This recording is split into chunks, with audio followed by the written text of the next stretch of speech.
The difficulty of working in free Wi-Fi in restaurants is sometimes the level of the music that is played. On the one hand, if you're here socializing with family and friends, it gives you the privacy of that intimate space where there's probably a lot of people here, but your conversations are overheard by other people because you're right in safe proximity with those that you love, you care about, and are your good friends. The challenge, however, for other people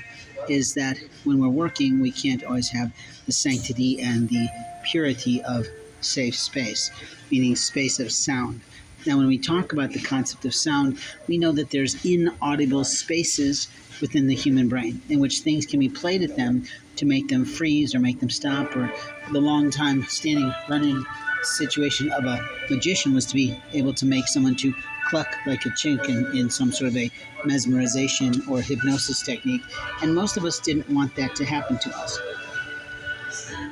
In the realm of psychology, we have to know what people are playing in the background of our shopping experiences. We have to know what our family and friends are trying to play at us over the telephone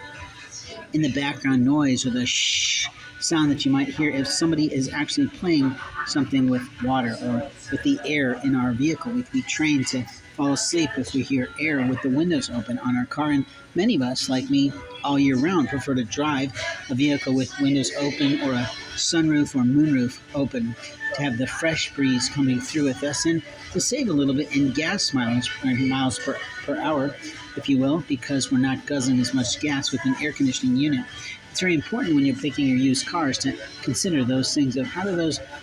actual tools and technologies work in your car. Now, not to get off track, but on purpose, what we're really after is how to tell people how to stay safe today in America. You see, self-protection techniques were taught about and spoken about in the early 80s, if you will, late and kind of that time period, and really into the 90s. We did a lot of self-defense courses. I taught quite a few of them with a police department fella, as well as on my own to men and women who had been not all victims of sexual assault or physical assaults, but some of them had, and you could always tell who they were. They were very ultra-sensitive to touch, very super sensitive to a total stranger touching them. And we have to be careful about how we feel our personal space is, not only during a time of COVID, pandemic, epidemic, if you will, but also in the responsibility of our senses, and that we don't have the right to infiltrate someone else's private space, personal space, intentionally to do psychological, emotional, or physical or sexual harm. And we have to really get there in our lives. That we might be a touchy-feely person, but if you're walking around the community kissing everyone, it doesn't make you look too good to the wives of the husbands that don't want you really doing that when you're already betrothed to someone else. Now, one of the challenges we find in communities is that oftentimes you have brilliant women, but they make bad choices in their husband selections because they didn't do it with God.